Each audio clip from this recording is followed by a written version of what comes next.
Hey everyone. So this week we are starting a little series that I'm going to be doing with another former Scientologist and Sea Org member who's been on this channel once before. Her name is Sunny Pereira.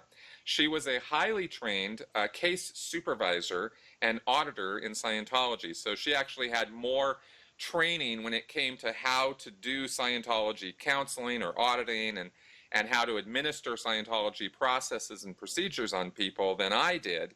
So I thought it would be great to team up with her and do some video work talking about some of the more technical, meaty aspects of Scientology. And in this particular little series, we're going to talk about mental illness and mental health, because Scientology and L. Ron Hubbard have very different ideas about what constitutes mental illness, or what they sometimes use the word aberration in Scientology to describe something wrong with mental processes or thoughts or whatever. But Scientology at the same time kind of denies that mental illness exists. It's a quandary. It's weird. There's a lot of contradictions in it, and it confuses people. And so I thought, what a great place to start in talking about this subject, to first sort of translate some of the terminology that we hear in the day-to-day world into Scientologies and how they understand this stuff, and how they will sometimes, go to some pretty bizarre and unfortunate ends to deal with individuals who have, mental disorders or problems or issues in the world of Scientology, because they don't generally do good stuff for that. But I'm, getting a little ahead of myself. So hey, Sunny, welcome to the the channel again. Thanks for doing this. Thank you for having me. Yeah, I think this will be fun. Okay, so first off, I've answered a lot of questions over the years about medicine and the use of treatment and medical treatments and drugs and that sort of thing in Scientology. But I didn't ever, I was kind of sometimes I was overseeing the auditing delivery in Scientology churches and stuff, but you were actually one of the people who directed step by step what to do with people. That's correct, yes. Okay, so could you speak to Hubbard's policies about medicine and medical treatment for people who, come into Scientology? Like, what does he say about it? What's the whole attitude about it? As a general rule, really the idea is that doctors basically are there to fix broken bones. Really, that is the major job of a doctor, and nothing beyond that. If you look at physically ill PCs and pre-OTs, he does say that there are some medical conditions that do need medical treatment, but for the most part, most illnesses are considered mental. So okay, and that's the name of an issue Hubbard wrote, right? Physically ill. Yeah, it's 12 March 1969. Physically ill PCs and pre-OTs. It says one can very easily go to extremes on mental illness versus physical illness. One school says all trouble comes from physical illness. Another says it all comes from mental illness.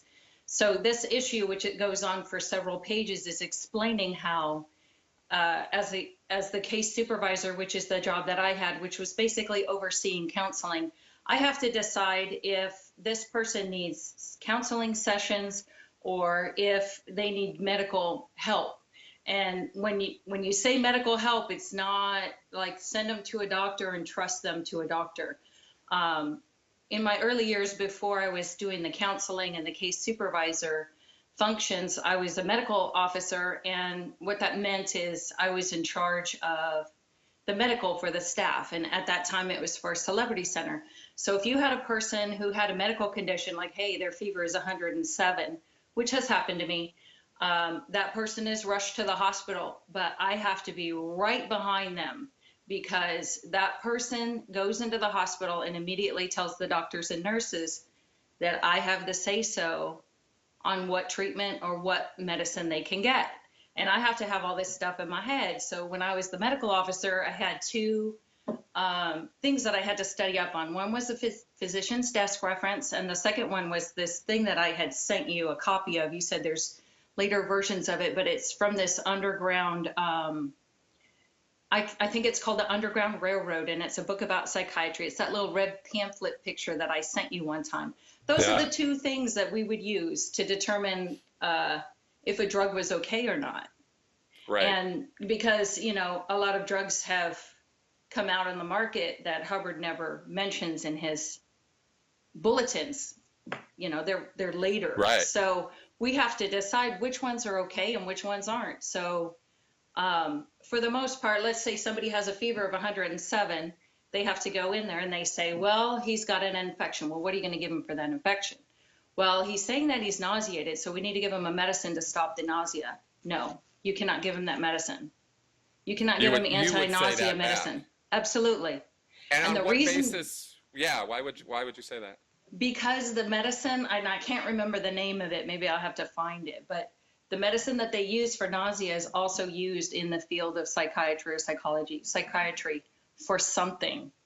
So, So because it had one minor psychotropic application or somehow was used by a psychiatrist in some it's context. completely out of the question. No, So, you can't have that. no.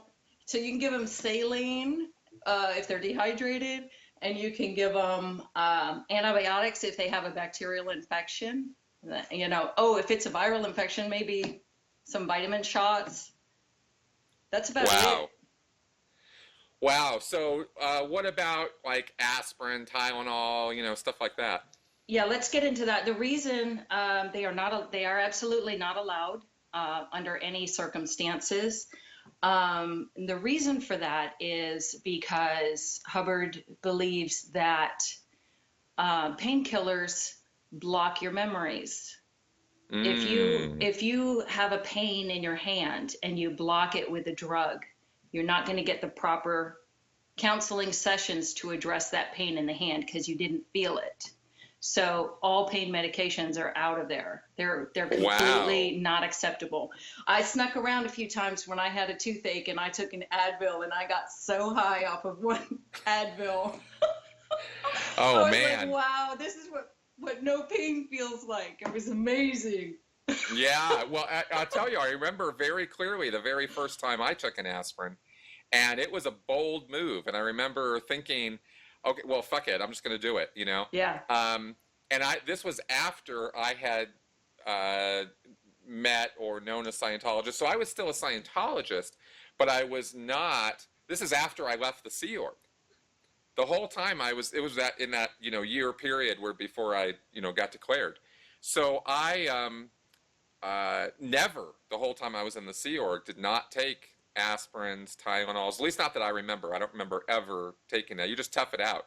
Oh, Yeah. You got a headache, you got some aches, you got some pains, you got whatever, growing old pains. I mean, you know, whatever it is, yeah, tough it out, dude. Yeah. You know, to the point where I would be thinking that if I was taking an aspirin or something like that, some kind of painkiller, if I was thinking about doing that, it was, you know, no, because that's just a Band-Aid. I'm just covering up what's really going on. Yes. I have to address the root cause of where this pain is coming from, and that's probably psychosomatic, because Hubbard Yes. said 75% of all illnesses or conditions are psychosomatic in nature. That comes right out of Dianetics, Modern Science of Mental Health. Yes. So that was my own thinking as a Sea Org member and Scientologist, based on the policies you were just reading from and talking about. Exactly. And then the other thing is, like, let's say, for example, you have a child. I mean, this one comes up a lot, is birth, and, you know, no pain medicine for that.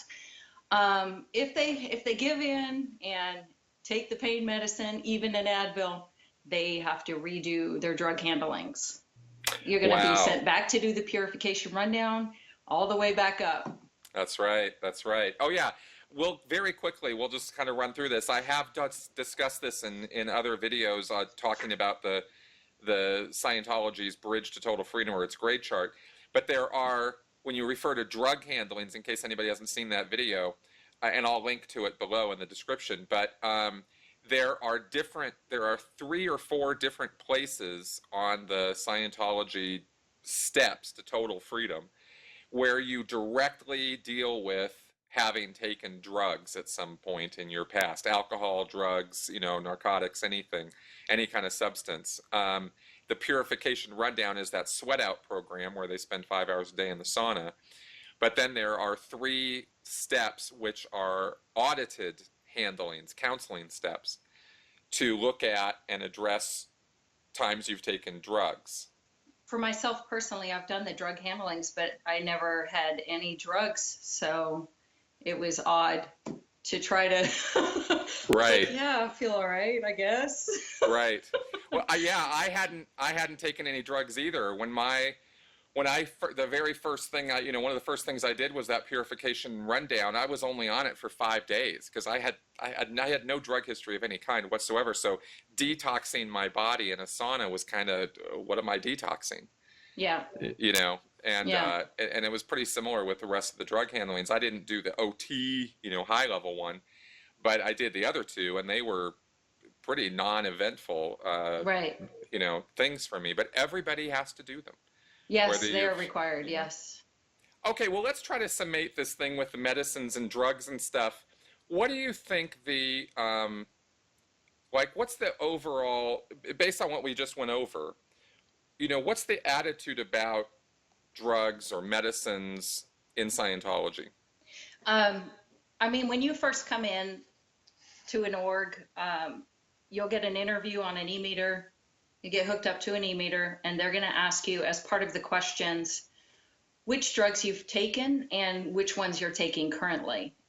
Those get listed out, and they're required to give you the dosages, how often you take them, whether they're prescribed or not. All those things get listed out, and then that information will be written down and sent to me, and I have to decide if they're allowed to keep taking any of those things or not. No painkillers, obviously, of any level, even the mildest. I did want to make a small point on that, which is under dire circumstances where you had to do it to get a fever down, we would do that. But that was about it for pain medication. Anything that, I think this is the easiest way to put it, a lot of them were up in the air in the decision of the case supervisor.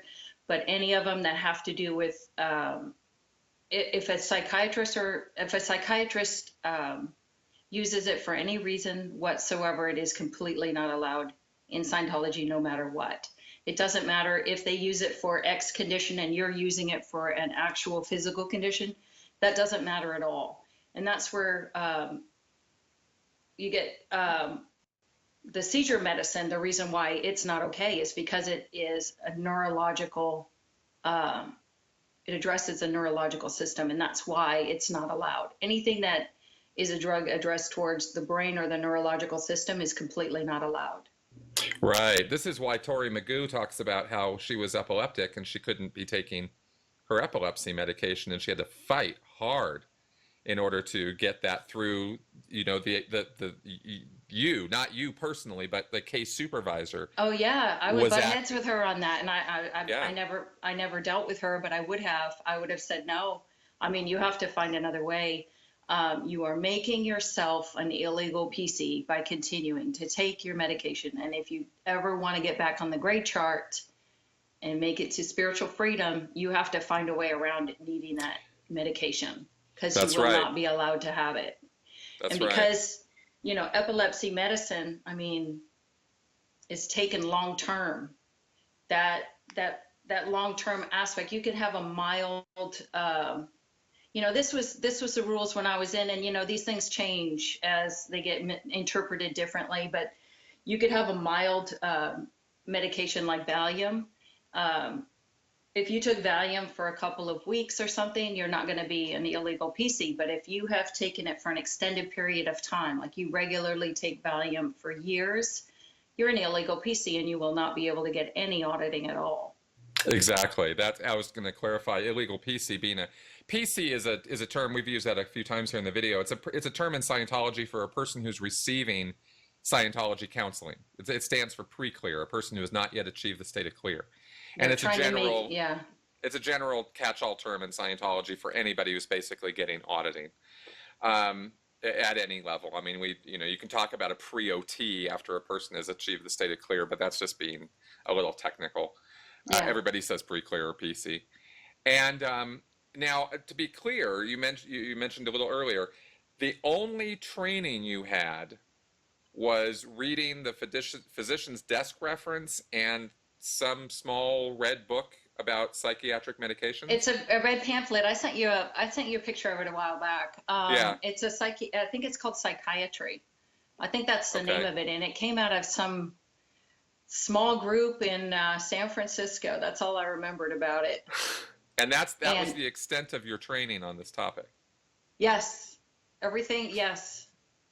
Wow. So did you ever dive into, why a psychotropic is a psychotropic, or what makes something a psychiatric drug, and SSRIs, what they're doing with the brain, that sort of, do you ever You're dive into making a that level of strong detail? assumption that we had access to regular libraries. I want to We make had sure our people out approved there understand, like where this is coming from, It would have been a great idea to send me down to the local library to look up some of this stuff. I mean, forget about the internet, but just to a local library. Yep. And, because I had a physician's desk reference and this book on psychiatry, and I had to determine, I had to figure out from those two books which types of drugs were milder and which ones were heavier, because there's one that's like called a chemical straitjacket, and that one you take one of them and you're an illegal PC in Scientology. You can't get any auditing. I don't even remember what it was called. Wow. But And an it's illegal been PC, more than 20 years. So right? And an illegal PC, we use that term. That's another Scientology term for somebody who it's actually against the rules of the organization for that person to get any auditing. They're illegal. they're To dangerous. audit. Yes, Yeah, they're a they've threat been and they're dangerous. right because of either the rules on it were a connection to a federal law enforcement agency or spy agency or intelligence organization, any of the alphabet organizations. If you had relatives, family, or you yourself had ever been involved in those organizations, you were probably going to be denied auditing. Yes. Or extensive psychiatric medication history was sort Yes, of the or general if you had been institutionalized, right. especially if you couldn't Institutionalized. remember what happened while you were there, they will never touch you if That's you can't right. remember. Exactly. And it's all under the banner or umbrella of a security threat. Yes. This is the thinking in Scientology, is that they've had people, they claim, I don't know that this is true, this is Hubbard's claims, that in the early days they had plants, people sent in to subvert the organization, and that these people had been receiving psychiatric care and had been all screwed up, and they were sent in to, corrupt the organization. And Yeah. so Hubbard was like, no psych cases, and he hated psychiatry anyway. So it was this whole big, nonsensical thing that he set up. So it made it very problematic to be able to sell auditing to some people because they had these extensive histories. And so Scientology just basically turned them away. Yes, And you could train up as an auditor. You could do the training route, but you would not be able to get any processing. right. And that was at far too many times during my years in the Sea Org and in Scientology, I saw people who were illegal, who were deemed illegal PCs, who had already been sold the promise of auditing, had Yes. put down thousands, sometimes tens of thousands of dollars for the auditing, and then get told, oh yeah, no, sorry, we can't audit you.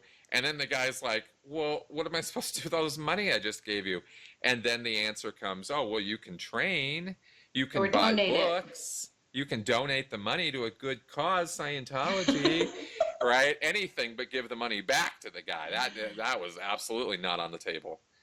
So it was pretty cruel that happened more than a couple times when I was involved.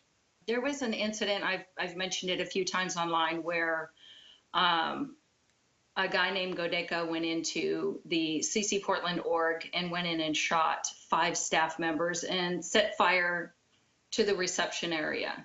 Yeah, And, that was a huge deal. What's that? That was a huge deal. It was literally a guy walked in and shot people in a Scientology church. Yes, they were all staff members, everyone who had been shot. The receptionist was 5 months pregnant, and she had been shot in the shoulder.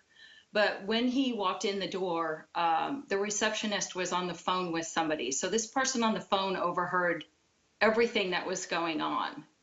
And okay, so within minutes of this happening, of course, Celebrity Center International in LA was informed about it. And then, they said, Sonny, you're flying to Portland. So I was on the next plane to Portland to go, try to, be an auditor. I was there to, try to alleviate some stress of the people that had been affected. And one of the things we were trying to do is locate this person that had been on the phone with the receptionist. Okay, getting to my story, she was an illegal PC. So we couldn't touch her. It was like, too bad if you're traumatized. We can't do anything for you. Right. We can't do anything for you. Nothing. None of the staff here are going to help you.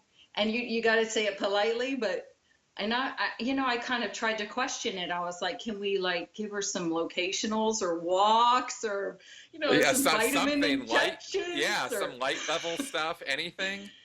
Nothing. Right, because she's illegal. That's right. Illegal to audit. Yeah, that's, so here you have Scientology positioning itself as, the thing that can deal with anyone who's got any sort of, situation, and positions themselves as the only path to spiritual freedom and impersonal immortality, except for you guys.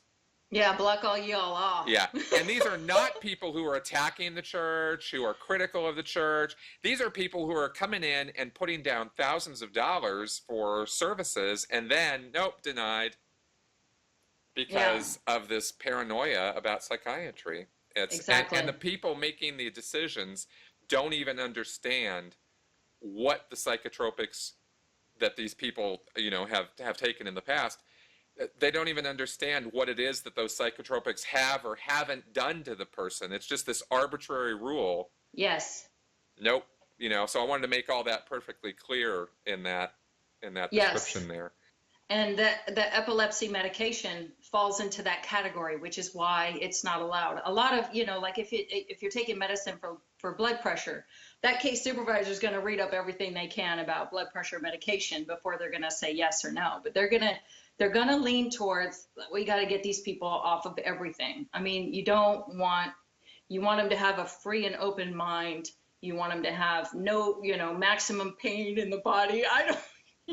I know, right?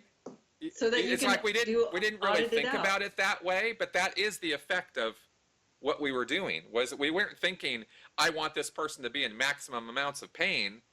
But that's what we were doing, yes. But that's what we were doing, Yes. Now, let me ask you this, because I get asked this, I've been asked this in the past too. What about alcohol and smoking? Those are drugs. Okay, smoking, you're in. Smoking is, there's some obscure lecture where Hubbard says that you're dramatizing being a volcano when you smoke. And there's this funny idea that floats around in the Sea Org that, it might be in Scientology circles too, is that smoking prevents lung cancer. So it toughens up Hubbard your lungs. said it. Yeah, Hubbard actually said that in one of the briefing course lectures. Yeah, there you go. Well, then I heard it. Yeah. Talked about the benefits of nicotinic acid or something, which he claimed was in the cigarette and the nicotine or something, and so this was actually helpful for you. Yeah. He said. Yeah, I mean, there's no harm in smoking at all. I mean, that one is totally okay. Alcohol blocks your memory, blocks feeling. So they don't like people drinking. You're not allowed to drink any alcohol for 24 hours before you get an auditing session or going on course. It's not prohibited, and it's not going to affect your qualifications to be drinking it, but regularly drinking is not allowed. But if you had a glass of wine on Friday and you go on course on Monday, you're fine. Right. Um, and of course, pot, absolutely verboten. Oh, no way. Yeah. Yeah, not allowed at all. What would you say now if you, I mean, back then, because medical marijuana has become a thing now where it didn't used to be. What would you, as a case supervisor, I mean, here's a guy who's literally got a prescription from a doctor. He's got glaucoma, let's say.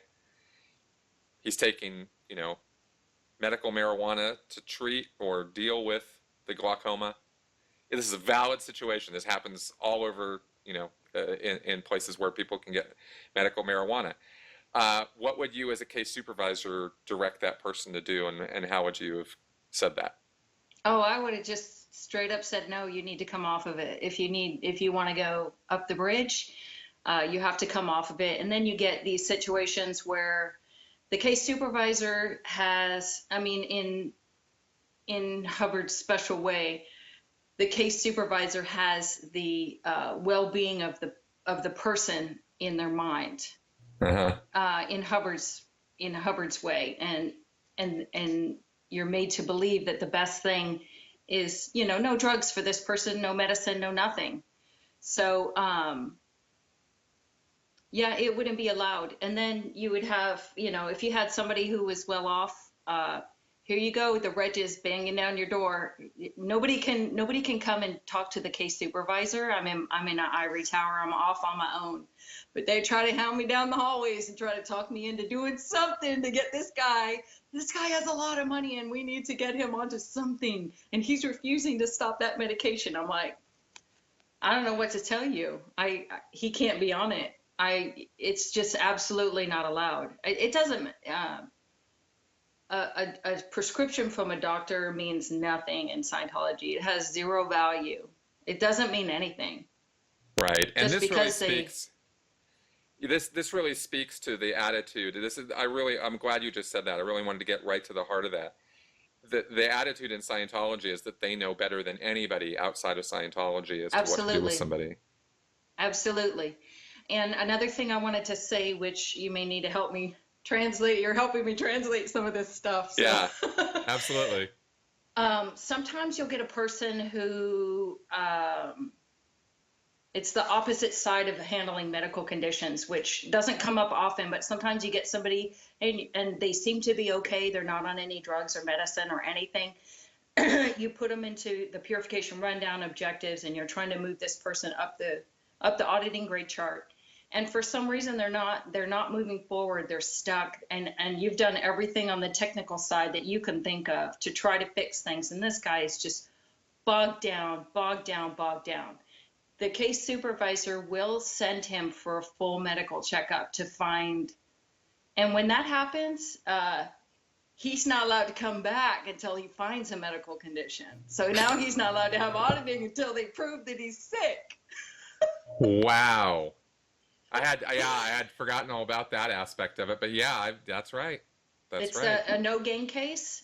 When you have somebody who makes no progress whatsoever, no matter what you do. I mean, you're already thinking, this guy looks like he might be a suppressive. But before we say he's a suppressive, let's see if he has a medical condition. There's got to be something in there. There's got to be something wrong with him physically. But you won't accept that. He can't come in at the beginning and say, I think there's something wrong with me physically. If he's not taking any medication and he's not in pain, you just put him right on the grade chart and you try until he stops, until he has problems. Then you send him to the doctor and say, don't come back until you have a diagnosis. Right, exactly. And isn't it interesting how it's never Scientology that's not working on the guy? Right. No, it's got to be some hidden thing that he's withholding or has going on that, it's just that kind of, it's an extension of that blame the victim mentality that Scientology kind of has permeating throughout it, which we never would have thought of that way when we were in. It was just, because the fixed idea or the thing that gets that's stuck there in our heads the whole time is Scientology always works. Yes. So if it's not working, it's it's the guy. Yeah. Something with the guy, because it can't be that this is a case where Scientology is not working on someone. Right. It's that's not just out of the, possible. yeah, you can't even think like that. That would be like thinking that the moon's gonna land in Lake Michigan tomorrow. I mean, you don't even, you know, you would never even think about that. It would never even enter your head. Yeah. All right.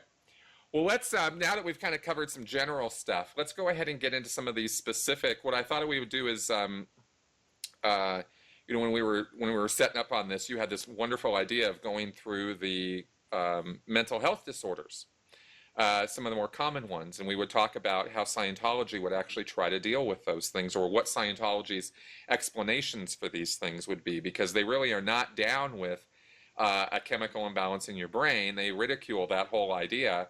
Scientology generally doesn't consider the brain important except as a sort of a relay point between the spirit and the body. That's kind of how Hubbard describes what the brain is. The brain is just this thing that exists that is a message router for the spirit. Yes. And so the idea that there's a brain disease or a brain malfunction or a brain problem, or there's a genetic issue, or there's something familial that, you know, might be affecting this person physically, all of that is sort of thrown out the door. They don't even think about those as possibilities. And so when people come in with symptoms of mental disorders, Scientology has this whole other thought process going on as to what is wrong with this person. And and so we thought, you know, it might be good to talk about some of these. Before we start on them, though, yeah. The reason I wanted to talk about this before I hope it's all right I say that I've been wanting to talk about the introspection rundown for a really long time. Yes. and get it explained. And I'm really excited that not this video, but the next couple will probably be about that, and we'll dig into them very thoroughly. Yep. But when I was reviewing those references, it says right in there, Hubbard says the last reason for psychiatry has been solved. And so that's why I want to go and let's see, has the last reason for psychiatry really been solved? Yeah, You sure seem to think so. Not so much, no. But he made bold claims like that, and that is where this is going. Is we are going to be going. You know, I wanted to lay this groundwork first. This groundwork, yes. And then we're going to actually go into detail in the next couple of videos about this introspection rundown, which is the thing that killed Lisa McPherson, and others have received it, have done it, and so I thought it'd be great to really break that whole thing down into each of its steps, rather than just the person's crazy and they lock him up in a room. We're gonna break it down very thoroughly. Yeah, there's a lot more to it than that. Yeah. But first, let's go ahead and take a look at some of these. Now, let's start off with depression. Depression is a common mental disorder. This is on a spectrum from, you can have mild depression all the way through to suicidal ideation. I'll just read here from some things I looked up online on this. Depression refers to a wide range of mental health problems characterized by the absence of a positive effect, a loss of interest and enjoyment in ordinary things and experiences, as well as low mood and a range of associated emotional, cognitive, physical, and behavioral symptoms. Tearfulness, irritability, social withdrawal, an exacerbation of pre-existing pains, and pains secondary to increased muscle tension, lack of libido, fatigue, diminished activity, agitation, marked anxiety, reduced sleep, lowered appetite. There's a whole laundry list of symptomology with this. So, and finally, a loss of interest and enjoyment in everyday life, and feelings of guilt, worthlessness, and deserved punishment are common. So, looking at that list and looking at the symptoms of this and your experience with it as a case supervisor in Scientology and an auditor, how would Scientologists interpret this? Okay, we have two sides to this that we may need to go through on each of them. Yep. One side is somebody newly walking in, and one is somebody well into Scientology, because they get addressed differently. Okay. They mean the same thing. Depression, there isn't any specific, this rundown is the depression rundown. There's no such thing. Right. But in Scientology, it directly translates into the tone scale manifestation of apathy, which is right above body death. You have depression and suicide thoughts. You have apathy and body death. They're all So, right in that same range. so Hubbard basically says depression or apathy Uh-huh. is an emotion. Yes. It's a spot on a scale that he made, or a spectrum of emotions. And Yes. he numbered these. So you have this tone scale, or this emotion scale, with Mm-hmm. death at the bottom. And death is not thought of as an emotion. Death is a state, obviously, where your body is dead. But when you're dead, you're not feeling any more emotions, right? So that's the Right. bottom of the scale. That's 0. Yes. And right up above that, right up above death, is apathy. I think it's like Yes. 0.05 or something. So then it goes up the line through grief and fear and anger and boredom. And then you get up to happiness, enthusiasm, and that sort of thing. So down at this lower echelon, at this lower scale here, is apathy. And Yes. so immediately we're not thinking in terms of a physical thing. We're thinking emotionally. That's where this Yes. person is at. And so when somebody walking in is in this apathetic state, very quickly, we need to talk a little bit more about suicide at the end of talking about depression, but at the Yeah. beginning, as long as when you have somebody walk in and suicide thoughts, threats, and attempts are all in the same category, and they're up to the point that I left Scientology in 2004, you were not allowed on any Sea Org properties if you had thoughts, threats, or attempts. Yep. Those go back and forth. Sometimes they allow them, sometimes they don't. It's not a Hubbard policy. It's a management policy, I guess we'll call it. But in the case of somebody walking in having manifestations of apathy, you would just put them straight onto introductory auditing, which are basic, real simple auditing counseling steps to you're attempting to raise the person on the scale, the tone scale, the emotional scale. So if you have a person who's apathetic or depressed, comes into session and starts crying, he has moved up. That's a good sign. Right, Because because they've gone grief from is above apathy to apathy. grief. Right. Yes. Right. So they're But moving if they're up. going down, like, I think I'm going to start killing myself, or not start, but they're going down that route, that he's getting worse. So you do this introductory counseling sessions, and he should be back up into a cheerful state by the end of those processes. Okay, that's the If you want to goal get at into least. those, we can get into some ideas of what they are, but I mean, maybe just give 1 or 2 examples so people kind of get the idea of how this is addressed. We talk about auditing or counseling, and there are thousands of different processes or yeah. series of commands or questions that can be asked between an auditor and the pre-clear. They're in a room together alone, door is closed, it's private.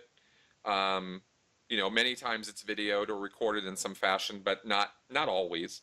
Mm-hmm. But the point is that they're in a room and they're together and they're private, and it's nominally confidential. Yeah. And the auditor then asks the pre-clear a series of questions, or gives him a series of commands, like touch that wall, touch the floor, look at that wall, look at the ceiling. I mean, there's lots and lots of different ones that can be Yes. done. I've broken An this down example. Oh, go ahead. I was just going to say I've broken a lot of this down in other videos, as linked, below.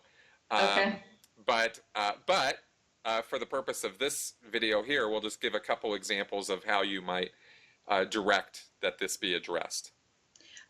One of them is that you can just do what's called simple rudiments, and they are commands for people who are not familiar with Scientology terminology. So instead of saying, do you have an ARC break, you're going to say, are you upset with anyone? Do you, and then you're going to find, you're going to have him talk about that upset with someone. And then you would go earlier, find an earlier upset that's similar to that one, an earlier upset that's similar to that one, and an earlier upset, until the person Brightens up. Yes, you know how to fake it. Oh, I feel so much better now. Yes. And Yes. and sometimes they really will. One thing about going early or similar, and this is routine through almost all of Scientology auditing, that if you recall one incident and you talk about it and it doesn't, the dam doesn't break or you don't feel better as a result, you will look for an early or similar time. And one thing about that is, you can go back to, when you were 4 years old and remember something that happened to you. And often that'll trigger emotion and feeling. Then like, oh my God, I'd forgotten all about that. Look at how that kind of had an effect on me later in life. I mean, that sort of thing happens all the time in auditing, Yeah. and tends to be the source of where a person will brighten up and go, oh yeah, wow, I'd forgotten all about that. Huh. Yeah, I guess that did have something to do with what's going on now or something. And they'll connect some dots in their life. And Yeah. there's nothing wrong with that. That's perfectly fine. But don't think you're curing somebody's depression doing shit like that. Right. But that's the goal for that session. You want the person to brighten up. Yes, you're Feel trying to do better. it lightly and get the person to brighten up. So those simple rudiments, you have the upset one. All of them do the same basic procedure where you're asking the question, getting the answer, and then you're going to go early or similar until you're woo. The questions are upset. Are you upset about anything? Is there anything you're worried about? Are you withholding anything? Is there anything you're holding back? That is not done as that's not a vigorous question. It's not like they're going to doggedly chase that down. It's a light question at that level till you're Right. ready. Right. Till they're really ready to break out the jackhammers. And then Okay. there's So three more. you might start with There's something three like more. that. Yep. What else Yeah. can you do? Overt. The next question have you committed an overt? Have you done a harmful act towards someone? Then they ask, has anybody had it evaluated anything for you? And invalidation, have you been invalidated? Those are your six simple, they're called simple rudiments, and that's one of the introductory processes that you can do on somebody newly coming in who is depressed. Okay. Okay, good. What would you do with somebody who is a more experienced Scientologist who is now feeling like maybe they've been gone for a while and they come back in, maybe they got halfway up the bridge or something like that, or they had some training or whatever, and so they're a little bit more familiar with what's going on, but they're feeling down and they're experiencing some of these symptoms, tearfulness, irritability, social withdrawal, maybe some pains. They're just not as active and as they used to be. What would you do with somebody like that? There's a lot of different stuff. I mean, the first attempt, I mean, you would look at the folder of the person, which is, the written, all of their case history, basically. You're going to see if you can see anything that's obviously off or out or wasn't done correctly, and you're going to try to fix that. But for the most part, you would just go back in again and check rudiments and see, you do the Scientology versions of those same rudiments. And if that doesn't fix it, if he says, here, I'm still upset, there's still a lot going on, or the auditor notices, hey, this guy's not coming out of this sad effect, then the case supervisor will dig in more to find out. But one of the most common ones believed to cause those kind of things to happen in the middle of auditing is what's called a wrong item. Okay. Which is basically, let's do a simple example of that. I mean, we can get into what they are, or we can do it with colors. How about if we just do it with colors? Yeah, I would like to. What is your favorite color? Right. What is your favorite well, no, mine color? is a dark blue. I would like to indicate that your favorite color is green. Right, exactly. Okay, and now I'm going to keep telling you that your item is green, your item is green, your item is green, your item is green, and that is, in LRH's words, that is going to bring that person down until he can fix it where, hey, dark blue is actually your real correct color. I knew it all along. I knew it wasn't green. You guys have just been telling me it's green all this time, but I knew it was blue. I feel so much better now. Yes. Examples of items that are actual items is like who the suppressive person is in your life. You can name your mother, but your mother's not really affecting you at all. And it's actually a childhood friend or something like that. Right. And when they Or think no it's one. their mother. Or there's no one because it's all imaginary anyway. Exactly. But yeah, that's the types of things that they would look into for somebody who's in the middle of it, and yeah. Yeah, it's I was going to say some other stuff, but it's introspection rundown stuff, so we'll talk about it. Yeah, no, we over won't there. get into that quite yet.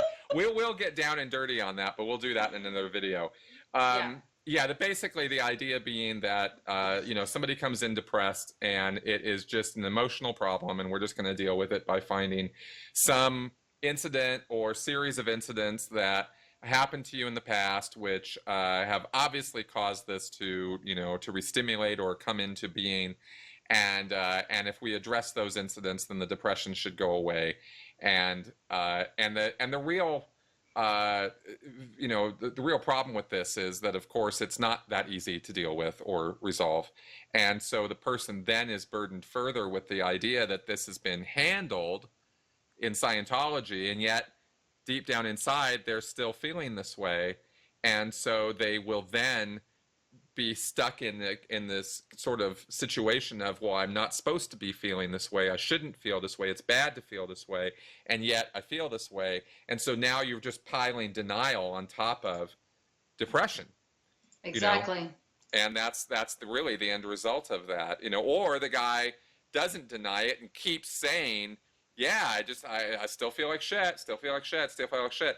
And the case supervisor, who doesn't know anything about actual depression, just keeps throwing these kind of rudiment type processes at the person, hoping in hopes one of that them they feel sticks. better. And if we can't fix it, then you'll be sent to the doctor to find a physical diagnosis. Exactly. And again, it's just on him. Oh, yes. It's all his fault that he's not responding to Scientology. Exactly. All right, and that will apply, by the way, what we just talked about there will apply to all of these. We're going to go through a few others now.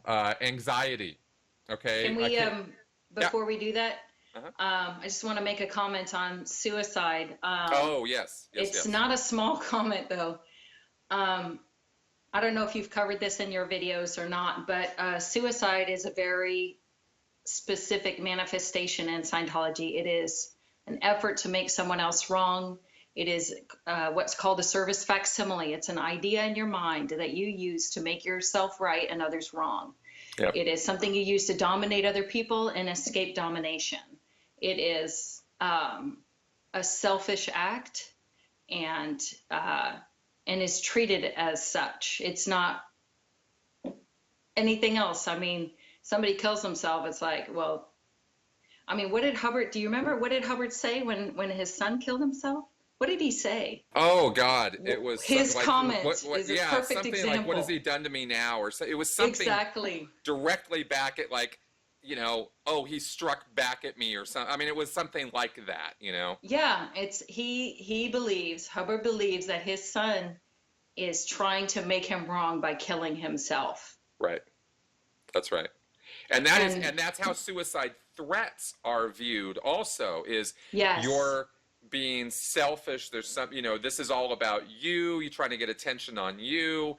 This is, this is not, stop doing that because it's not rational. This is just a big problem for all of us because you're saying you want to commit suicide. Yeah. It's not, oh my God, what the hell's going on? Yeah, exactly. It's not. There's no light touch. There's no trying to, help that person get through the issues that they're actually dealing with. It's, you're just trying to make us all wrong. That's right. There was actually, I've never talked about this actually. I'll relate a little story here. There was a guy who was on suicide watch. He said he wanted to commit suicide. He was a Sea Org member. This was in Los Angeles at the Big Blue buildings. And I think he was a foreign guy, but it doesn't really matter.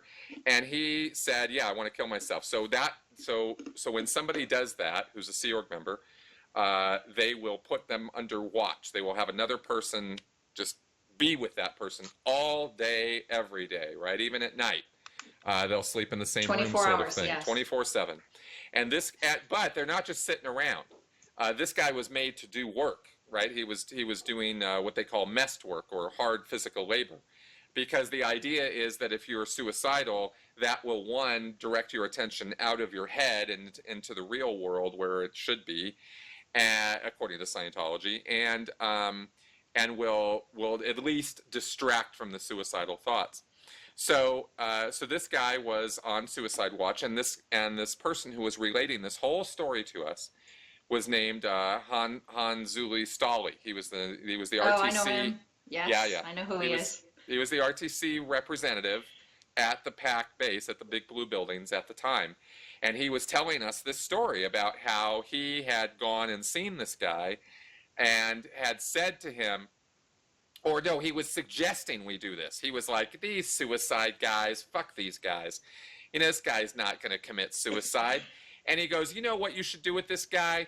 He goes, you know what I do with these guys? And he said, I would take this guy up to the, up to the top floor of the Big Blue building, and I would take him to a window, and I'd say, go ahead, jump. I want to see it. I want to see it. Go ahead. And the guy would just stand there, and I'd go, yeah, that's what I thought. Well, turns out this guy he was talking about 3 days later actually took a dive out of the third floor window. Oh, and my he ended goodness. up breaking his hands and his feet because he landed on his hands and feet like a cat. He didn't die. This guy's fine, as far as I know. But this was 3 days after Stali was sitting in a conference room telling us this is how you deal with people who have suicidal thoughts. Now, I don't know that he actually went and did that to this kid. I'm just saying this is what he said we should be doing. Maybe someone did. Maybe somebody said, I mean, he's an RTC. You got to do what he says. That's right. It's entirely possible that could have happened. I don't know if it did, but I am saying the point I'm making here is that was the attitude of the most senior guy on the whole base, the representative from RTC, like the senior technical person in Scientology. And this is the guy telling us how to deal with somebody who's made a threat of suicide. And another one they like to say is, I don't know if you ever ran into that, is they'll just come up in your face and say, come up to present time. Yeah. Just try to get you out of your head. Stop. That'll get you to stop being suicidal. Yeah, exactly. Come up to present time. No, Hubbard. You got to yell it. Yeah. They're way deep in their heads. God, it's so ridiculous. I only laugh at the tragedy of it. It's really not funny, but it's, what are you going to do? Yeah. Okay, so anxiety. Let's go ahead and move on to here. So when you might feel anxious when faced with a problem at work before taking a test or making an important decision, but anxiety disorders involve more than temporary worry or fear. For a person with an anxiety disorder, the anxiety does not go away and can get worse over time. The feelings can interfere with daily activities such as job performance, schoolwork, and relationships. There are several different types of anxiety disorders. This is an umbrella term for generalized anxiety disorder, panic attacks, social anxiety disorder, and on a spectrum, you can even go into PTSD as a form of anxiety, post-traumatic stress disorder. So, case supervisor, what's the diagnosis here? What's the deal? You have miswithholds. Okay, and what does that mean? That means that you have committed harmful acts and people around you are stimulating them. They're triggering them everywhere you go. So somebody, you have social anxiety disorder, panic disorder, anxiety, generalized anxiety. All of them would fit, and they would be, you would say, consider that these things are stimulated in certain environments, or they're stimulated in every environment. And as long as you have to, for as many hours as you need to, you just pull them and pull them and pull them and pull them until he stops feeling that anxiety. And this is security checking we're talking about now. Security checking, yes. Yeah, okay, so this is the thing most people have heard about, where you're sitting down with the e-meter, again, in a room, and the auditor is asking you questions, very direct questions about things you might have done that could be immoral, unethical, or that you feel bad about for whatever reason. Have you stolen things from your job? Have you cheated on your wife or your husband? Have you Hmm. beat your kids? Have you masturbated? I mean, it could be a range of things across the person's life that might be asked about in order to get him to unburden Yes. himself. And in that case, as a general rule, it would not be your investigative type sec checking, the kind that you hear about where, they're looking for something on you. It's not really that kind of dogged policing. It's more, let's get to unburden the person, unload them. Yeah. But we're So it's not not we're like not there's going to chasing be them. it's not like there's going to be reports written on this where the Exactly. person's then going to have to go talk to the ethics officer and pay thousands of dollars in amends and all this kind of nonsense. That's the more punitive side of sec checking. That's not the style that's being done here. Right. Unless, for example, you're a registrar and you're in charge of making money for the organization and you have anxiety disorders, your sec Uh, checking will be, because I mean, I think Regis get more counseling sessions than any other Sea Org member ever, because their job is considered the most important because they're making the money. right. And so it's very common that when you have a registrar who is not doing well or I've seen quite a few of them with anxiety disorders who end up in sec checking. You do a sec check session on them, and the next thing you know, people are yelling at them to you make some more money or you go right back in there. Right. That's how it goes. So it depends on what your position is in Scientology. But as a general rule, somebody came in anxiety disorder, you would still do those basic rudiments I was talking about, but they might be steered more towards trying to find miss withholds on them without saying that's what you're doing. They'll do it in a light, you want to call it covert fashion, but on those lower levels, you gotta get them in. And when they got that fixed dedicated glare, then you can really Yeah, then you can really trounce on dive them. in. Yeah, Yeah, exactly. Go deep. yeah, Uh, and again, interesting how it's always the person. It's on the person. It's not that they are stressing or feeling long-term anxiety because they're in a situation of long-term, forceful stress on them to make quotas that are impossible, to stay up all night, having to make money because they're not hitting their quotas. That has nothing to do with why they that's have right. anxiety. That's right. It doesn't even enter the head of the person, like the case supervisor. Oh, well, maybe I should get this guy's senior office back. you know, Maybe we should get this guy a vacation or something. Nothing like that. No, No. In fact, Hubbard actually specifically says in Scientology materials that a Thetan, a spiritual entity, should be able to do anything indefinitely. that's right. There shouldn't be any problem with pounding rocks all day, every day for 1,000 years. Shouldn't bug you. So with that kind of thinking, having heavy demands by 5 people standing over you all day, where's money, where's money, where's money? Eh, It's that shouldn't. nothing. That's not a cause of stress. It's what they think. Yeah. All right, now we have ADHD, adult attention deficit hyperactivity disorder. This is a big one. There's brain disorder marked by an ongoing pattern of inattention and/or hyperactivity, impulsivity that interferes with functioning or development. Person can wander off tasks, lacks persistence, has difficulty sustaining focus, is disorganized. Hyperactivity means a person seems to move about constantly, including in situations which is not appropriate, fidgets, taps, talks. And impulsivity means a person makes hasty actions that occur in the moment without first thinking about them and that may have a high potential for harm, or a desire for immediate rewards or inability to delay gratification. So how would this be dealt with? These are manifestations of being out of present time. So you would be doing, they were called objective processes. Now they're back to calling it the survival rundown, which I think is the same. So It is.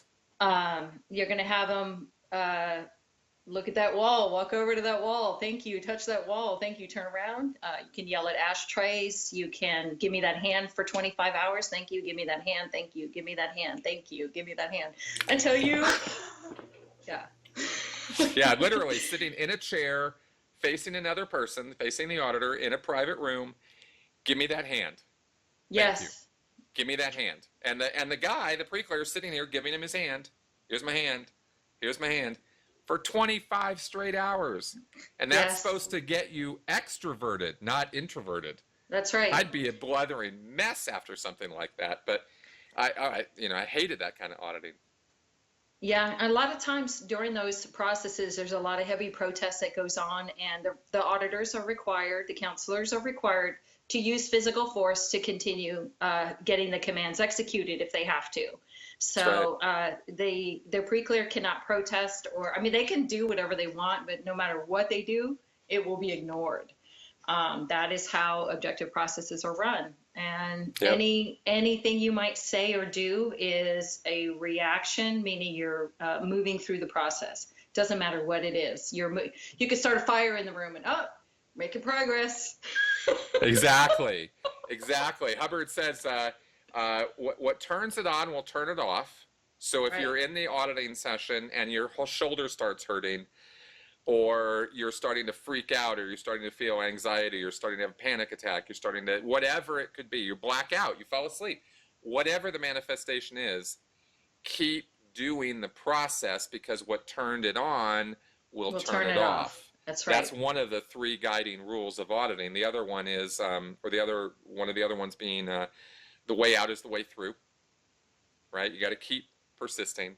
And so you'll have people in this, doing this stuff for hours and hours and hours who just go into psychotic fits. I mean, they just go absolutely bonkers, not wanting to do this kind of stuff anymore. And the auditor is trained to just keep pushing the person through until, I feel so much better now. Yeah, right? And then the glossy eyes. There's always the glossy eyes. I feel so much better now.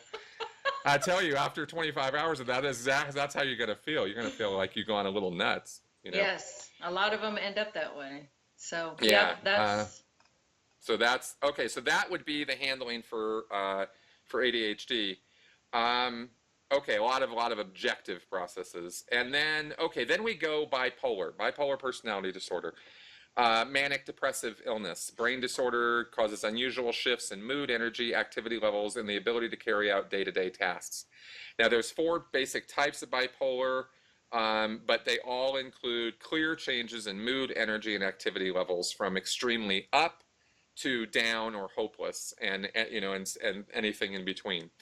So, what would be how would Scientologists deal with somebody who came in looking bipolar? Okay, first of all, it wouldn't be recognized at all as bipolar. It's not covered anywhere. It's probably something. Is that something that came up after Hubbard died? I would think so, right? Yeah. I think they used to call it manic depressive or schizophrenic or something like that in the old, in the old days. I don't know if you've ever thought about it this way, but a lot of Scientologists are in those high moods. That is a desired state, that elated, energized behavior that looks pretty manic. When I read that yesterday, I was like, wait a second, that's like how every Scientologist is supposed to be.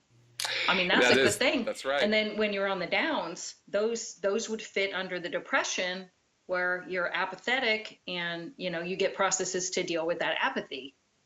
They wouldn't necessarily be connected. You would have an occasional, there would be other manifestations, but you could kind of put PTSD-ness in this up and down, because PTSD-ness is a potential trouble source. Right. It is a person who is connected to a suppressive person in their current situation, or they're either connected to someone in their current situation, or someone that they are connected to reminds them of a suppressive from their past, which could be in this lifetime or previous lifetimes.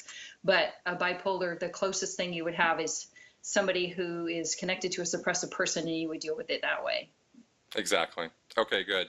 I've thought about Scientology causing narcissism, which we'll go over in a second, but I wonder about its influence on people in terms of creating bipolar states. I don't know if you can cause bipolar personality disorder if it's actually a brain disorder, but you can certainly cause bipolar activity Yeah. in Scientology with those manic sort of forced elations and highs, which are artificially created, Yeah. and then the lows, the crashes that come after. I knew people in Scientology who were somewhat addicted to auditing. I mean, if they started feeling any little, down from their high, and their high was crazy high, then I need to get in session. I need to get in session right now. Oh my God, and and they just kind of get a little addicted to it. I saw a couple cases of that over the Yeah. years. When's the last time you felt like you needed a session? I think the minute I walked out, I was like, I don't ever have to go in session again. I'm so excited. Oh my God, I will never, ever pick up the cans again. There's nothing you could do to get me. Oh, I mean, you could pay me enough, but it would be a lot. way more than anybody would be willing to pay me. I can tell you that. Okay, let's take a look at narcissism, and there's some interesting stuff in Scientology on this, which I wanted to have you comment on. So, what narcissism is defined here as an enduring pattern of grandiose beliefs and arrogant behavior, together with an overwhelming need for admiration and a lack of empathy for and even exploitation of others. So, what's your I'd like take some on this? clues on this one because I was thinking of the only one, Oh. right? Hubbard talks about the only one, right? The idea that there's a person who, who has this idea that they are the most important, grandiose person. They are the only ones who really exist. And I don't think Hubbard ever even used the word narcissism that much, but No, I mean it's all over Scientology, but not as a fault. I guess you could say like a selfish person, like first dynamic oriented person. Yep. There's no processes to fix that. It's not recognized as good or bad. That I tried to find something on that and I just couldn't. But I could see what you're saying about the only one. It's the only thing that comes close. And it's interesting because Scientology does create narcissism. We know this to be the case. Yeah. So, of course, it doesn't surprise me that, from a technical point of view, your response would be, well, yeah, no, we don't even recognize this as a problem. It's not a problem. That's perfect. Yeah, that's how you want to be, right? What's the issue here? Here's your OT8 certificate, exactly. Right. No, but Hubbard did remark a few times, and this was actually in regards to people who were on such a personal, selfish ego kick that they didn't really want to do Scientology. I mean, these only ones were the kind of people that Hubbard would sort of ridicule or bash, as I recall, because they were just sort of like, yeah, I don't need Scientology. I'm all good. Yeah. So that was the only thing that was unforgivable to Hubbard's way of thinking is, what do you mean you don't need my help? Yes, you do. Finally, we're going to wrap this up with the last one, which I put it last for a reason because we're going to be leading into the introspection rundown stuff, and that is psychosis. Now, this is a pretty broad term. The word psychosis is used to describe conditions that affect the mind where there has been some loss of contact with reality, it says. When someone becomes, and I pulled most of this information from the National Institute of Mental Health website. That's where I got these descriptions from. Okay. When someone becomes ill in this way, it is called a psychotic episode. During a period of psychosis, a person's thoughts and perceptions are disturbed, and the individual may have difficulty understanding what is real and what is not. Symptoms of psychosis include delusions, false beliefs, and hallucinations. Other symptoms include incoherent or nonsense speech and behavior that is inappropriate for the situation. A person in a psychotic episode may also experience depression, anxiety, sleep problems, social withdrawal, lack of motivation, and difficulty functioning overall. Now, Hubbard actually wrote some stuff about psychosis, didn't he? Yes, yes, that's correct. There's a bulletin that's a case supervisor series. What that means is that there's a whole series of bulletins that are specifically directed towards case supervisors in the handling of cases. None of those other mental conditions that we went over would be addressed by the introspection rundown. I think it's important to make that part clear. Yeah. A person who is what they would call dramatizing psychosis may or may not. It's not a given that a psychotic person would end up on this rundown. Okay. We'll talk about that a little bit, but on the subject of psychosis itself, it is in Hubbard's mind, he says about 15 to 20% of the human race apparently is insane, or certainly a much higher percentage than was estimated. The truly insane do not necessarily act insane visibly. They are not the psychiatric obvious cases who go rigid for years or scream for days. This is observed only in the last stages or during temporary stress. So they're not unconscious, they're completely aware of what they're doing. A psychotic person has hidden evil intentions. Okay, so we're dealing with someone who Hubbard says has hidden evil intentions. That's right. That's what he says. That's his idea of where psychosis comes from. Yes, and these are most insane people, most psychotic people are walking amongst us. They are not in institutions. They're the ones running the institutions. Those are the psychotics. So, right? This guy, man, he just his hatred of psychiatry just was everywhere. Yeah, and they nearly always have a fixed emotional tone. It does not vary in nearly all insane people. In very few, it is cyclic high then low. All characteristics classified as those of the suppressive person are in fact those of an insane person. So he's saying suppressive people are insane. Yep. And he is saying this is how a CS detects if somebody is insane or psychotic, which doesn't necessarily mean they need the introspection rundown. We'll get into when that rundown is used, probably in the next one. But Yeah. we'll still touch. We'll touch on psychosis in this one, and then we'll probably have to touch on it a little bit more. Pretending to do opposed duties, the real consistent result is destructive to the group in terms of breakage, lost items, injured business, etc. The case is a no case gain or roller coaster and is covered under PTS symptoms. So what that means is you have a person who, despite all your attempts to use Scientology to make them a better person, nothing can help them. And they go up and down. Roller coastering is literally like a roller coaster. They go up and down, manic highs and lows and highs and lows. So he connects psychosis with bipolar phenomena or manic depressive phenomena.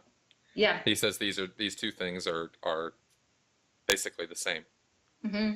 And this was written when? When did he write this issue? November 1970. Okay. So this is and Hubbard figured that the introspection rundown, just to throw that out there, is a development from what, 1973 or 4, somewhere around there? I don't have it up, but I think so. He figured he'd solved all this. Yes. You know, he figured he isolated psychosis as hidden evil intentions. The person's nuts because they have evil ideas that they want to execute, and he solved it. He got it all figured out. Yeah. Back in the early 70s. They are usually chronically physically ill. They have a deep but carefully masked hatred of anyone who seeks to help them. The result of their help is injurious. They often seek transfers or wish to leave. That's where it comes in, where people want to leave the Sea Org and they say you're psychotic. You're psychotic Right. if you want to leave the Sea Org or Scientology. They are involved in warfare with conflicts around them that are so invisible to others. One wonders how they can be so involved or get so involved in so much hostility. Right. Exactly. So here the problem is that there's not really much of a spectrum Hubbard's presenting. It's sort of you, if you want to leave, if you're accident prone, if you're screwing up on your job, if Scientology auditing doesn't work on you, we're going to put you in the same basket as a serial killer. Yes. You know, a complete nutcase who is, you know, literally killing and eating people. Yeah, that's that. You know, you want to leave Scientology? Oh, okay, yeah, you're going in this basket with you know, John Wayne Gacy or whatever, or Ted Bundy, right? That's Yeah. it's kind of an all or nothing sort of proposition, and it has to do with, you know, you got evil stuff up here, and you're being a bad guy, and you know, Yes. so you're psychotic. So Hubbard's definition for a psychotic person is hidden. You know, it means that they have hidden evil intentions. That's what a psychotic person has. Right. And so in terms of dealing with that, you have to somehow deal with those evil intentions. Yeah, I mean, in a Sea Org member, it's to the rehabilitation program, rehabilitation project force, and you will get some false purpose rundown auditing, which does, you know, confessional sessions to get off your overts and withholds, and then find the hidden evil purposes underneath that. And Yeah. you'll do that for years. Yes, you will. So that's the you handling. You did the RPF, right? Twice, yeah, three Twice. times, 2 or 3 times. Oh my God, I lost didn't know you'd count. done it multiple times. Jesus. Yeah. Yeah, I was done after the first one. I was like, I'm never. I don't know doing how I this again. convinced myself to keep going back. I don't know. It's impressive in a way. Yeah. All right, so, but there are other. We don't have to get into all the specifics of how this is addressed, but there are different procedures in Scientology to sort of reach in and pull out those evil intentions that supposedly exist in this person's head that are causing this psychosis. Because I think the idea, if we were going to explain it really simply, is you have, you know, a spiritual entity, or the Thetan, who is basically good, and he wants to do good things, and he's moving in this direction of wanting to help and help himself, help others, live a good life, but yet he's plagued by these evil intentions he's got from ages past. You know, when he did bad things and rationalized it and justified it with these evil ideas. And so the psychosis in Scientologies would be considered the push-pull between these two forces that exist in the guy's head, of his natural desire to do good and these evil intentions that are forcing him to do bad, which he created. The evil intentions are from him. But you know, he forgot about all that, and they just kind of exist in his headspace, and so he's fighting himself, and this is where the ups and downs come from, and where the crazy behavior comes from, and he's accident prone because he's trying to stop himself from doing these bad things, but he's doing them anyway, and so he messes up, and this is all kind of how Scientologists think about this stuff. Yeah. Does that seem pretty right? Yes, that's correct. There is another thing that came to mind on this is when we just read this, the word psychosis is used. This is what you already read at the beginning, to describe conditions that affect the mind where there has been some loss of contact with reality. When someone becomes ill in this way, it is called a psychotic episode. During a period of psychosis, a person's thoughts and perceptions are disturbed, and the individual may have difficulty understanding what is real and what is not. I gave you the definition for psychosis in Scientology, but this definition is actually when you use the introspection rundown. Symptoms of psychosis includes delusions, false beliefs, and hallucinations, seeing or hearing things that others do not see or hear. Other symptoms include incoherent and nonsense speech, behavior that is inappropriate for the situation. All of these are signs of needing the introspection rundown. Can we get into that? Do we have time to get into the PTS types real quick? No, we'll do that in the next video. Okay. Yeah, we're going to break all that stuff down much more thoroughly with a good amount of time to talk about why somebody would receive this introspection rundown, which is a very extreme action in Scientology. This is not something that is done on a daily basis. I'd say it's rare. Yeah, it's very rare. Maybe a handful of them done in the world every year, sort of thing. It's not a common thing in Scientology. I was involved in 1, 2, 3, 4, 5 of them. Yeah. in And my how, 17 years. right, right. So to answer, I guess it just answers the question, what is the Scientology handling for psychosis based on this definition? And the answer would be the introspection rundown. So, Okay. What sort of things would be done prior to an introspection rundown if a person was not hallucinating or, or having delusions, but was experiencing some of the lighter forms of psychotic behavior? you would do a program which is called Case Opening. It's PAB 6, Professional Auditor Bulletin number 6. This is something that someone can do on their own. It's a series of steps to get your life supposedly organized and get yourself out of your head. You don't have to do it with someone else. It's not something that you pay for. It's just you can do it on your own. Okay.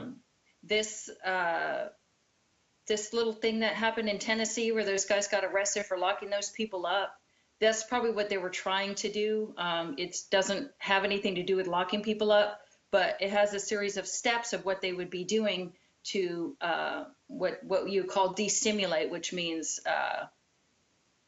if a person is in a highly stimulated environment, you're trying to get them out of that to get them out of their heads. So the steps are cleaning up everything around you. You get done the various odd jobs that you've been meaning to do, like you make a list of everything that you have that's incomplete and finish it or fix it. That could be conversations, that could be, fixing up your house, it could be getting something for your child, whatever those are. And then the second step is bring yourself up to date socially and give a letter or a ring to a person or a personal call on people you've neglected. So if it kind of gets you out there, you're supposed to call those people you haven't called. Take a 1 hour walk every day, simply starting away from your home very early. Dawn is best for half an hour, and then walk back a different direction every day. So if you can't walk, get out in the yard and throw things for half an hour. If you can't throw, spit at something for a half an hour. And I mean throw and spit literally. That's what it says. Wow. Just get out there and somehow interact with the real world somehow. Yeah. Great. Get a physical examination, and if anything is chronic, get it cured. Take twice a day 100 milligrams of B1, 200 milligrams total, and supplement it with 250 milligrams of vitamin C. So this is the PAB 6 program that people do when they're like overstimulated. Excuse me. You'll have it's common for Sea Org members to try to do that program on there. You get I was gonna allocated say, yeah. study time. 2.5 hours a day, you're supposed to be bettering yourself. You're supposed to be on a course or getting auditing sessions. But a lot of people end up doing this because they're, like my first odd, that thing I've been meaning to do is get some sleep. So I'm going to go do that. As a Sea Org member, doing something like this for a couple hours a day would be a luxury. It would be like a break. Yeah. You'd be like, I get to go out and take a walk. I get to go, call my mom. I get to write some letters. I get to to actually do some self-care. Yeah. That would be that would be a really big deal for a Sea Org member.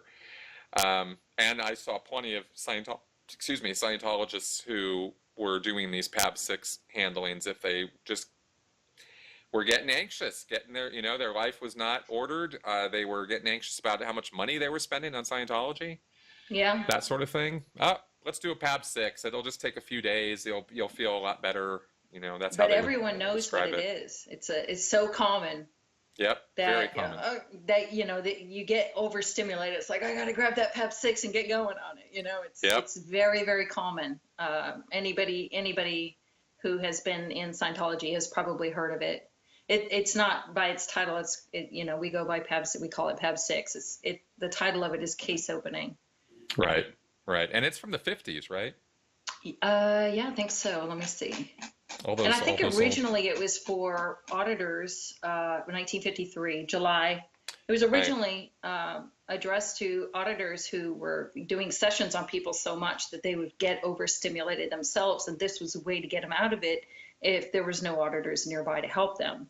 So that was the original purpose of it. But then you get things like this thing in Tennessee where they're like, well, we can't watch them 24/7, so lock them in there. But we'll open the door and let them do their daily walks and make their phone calls. It's fucking and we'll insane, give them some man. vitamins, and it gets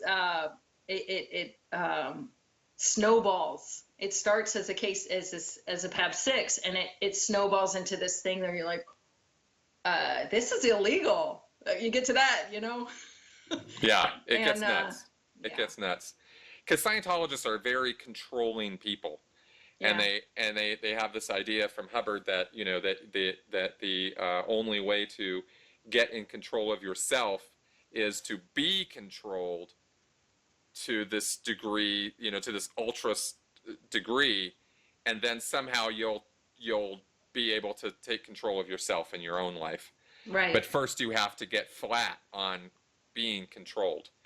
And so they sometimes get pretty fascist about it. I mean, it gets pretty crazy. Okay, good. So we've covered the general mental health issues that I listed out here that I wanted to talk about. Laid some groundwork here for our, where we're going with this, which is to get into the introspection rundown. I don't think we could have gotten it. I don't think we could do that before we first laid this groundwork and got it really clear how Scientology deals with real mental health issues, how they relabel it, think of it entirely different terms, and I think we've covered that pretty well here. Did you have anything else on this topic you wanted to get across before we wrap up this video? No, I think we've covered it pretty good. The others, there's a lot. I think it's going to end up being 2 more videos on the introspection right now. There's just a lot to it and I'm really excited to break it down. I'm really excited about it. So cool. Hopefully I can do it the justice it deserves. Well, exactly, because people, again, people are familiar with Lisa McPherson and what happened there, but they're not necessarily familiar with all the crazy behind it and why Scientologists would be so convinced that this was a positive, productive thing to do with somebody.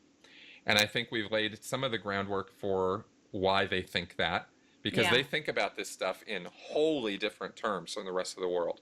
Yeah. And so therefore they think different things cause this stuff than what really causes it. They think that different things are going to address and handle these things than what really does. And this is why, I've said over and over again, the last thing you ever want to do if you have some kind of indications of mental health issues or disorders, the last thing you want to do is go to a Scientologist.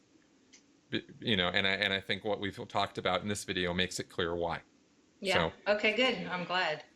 Excellent. All right, Sunny. Well, thank you very much for doing this. We'll get together next week and we'll bring out these other videos on this, and this will come out over the next couple weeks on my channel.